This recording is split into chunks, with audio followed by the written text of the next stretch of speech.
नमस्कार। आप देख रहे हैं देश परदेश संवाद। आज हम चर्चा करेंगे हाल में संपन्न हुए रायसीना संवाद की। दिल्ली में 3 दिवसीय रायसीना संवाद के दौरान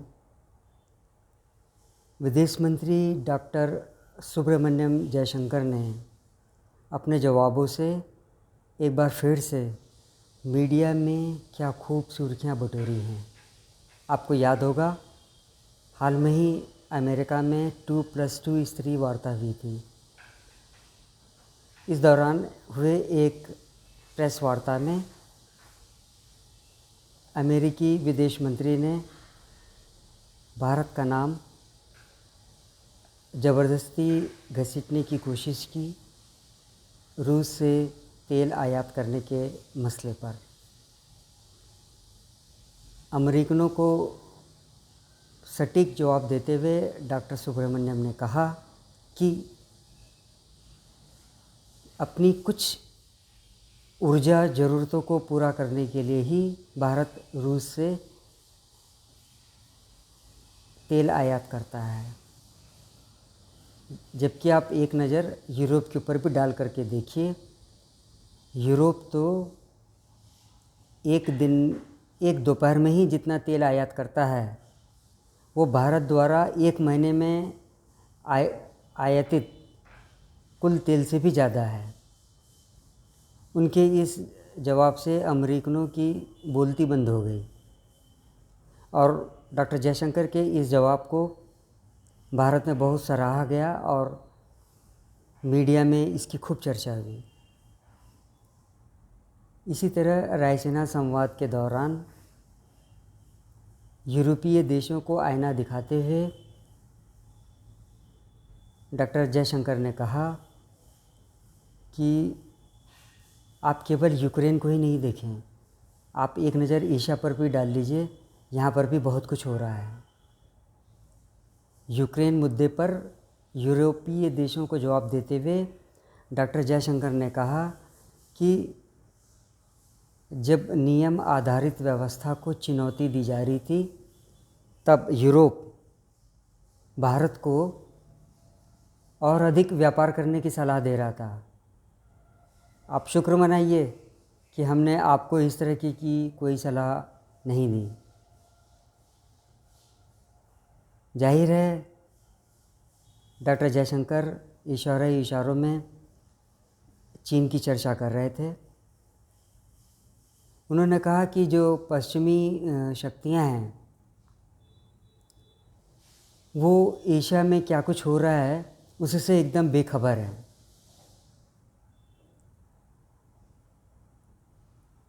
जिसमें अफ़गानिस्तान में पिछले 1 साल में हुई घटनाएं और इस क्षेत्र में जब नियम आधारित व्यवस्था पर लगातार दबाव बढ़ता जा रहा था तब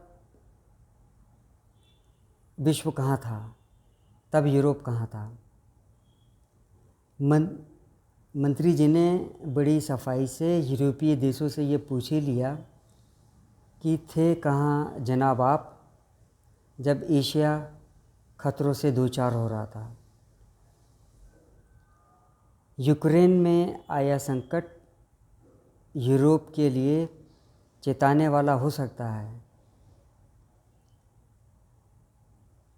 ताकि वो ये भी देखे कि एशिया में क्या हो रहा है।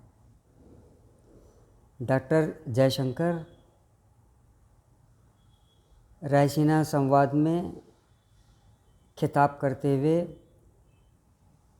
कह रहे थे कि पिछले 1 दशक से एशिया एक आसान हिस्सा नहीं रहा है।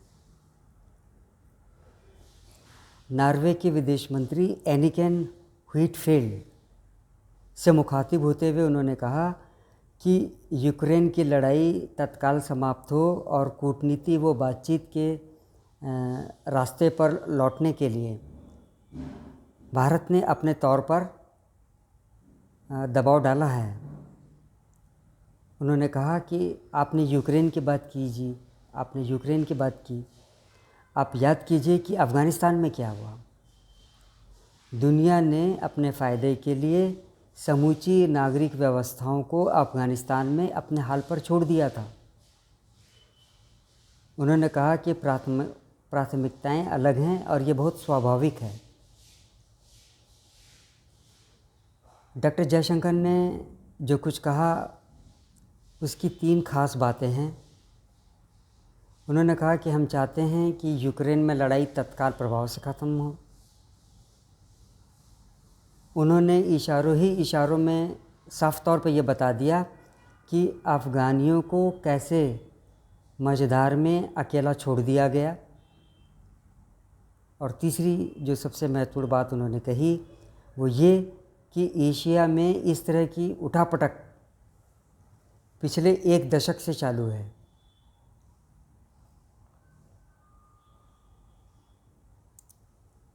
तो ये जो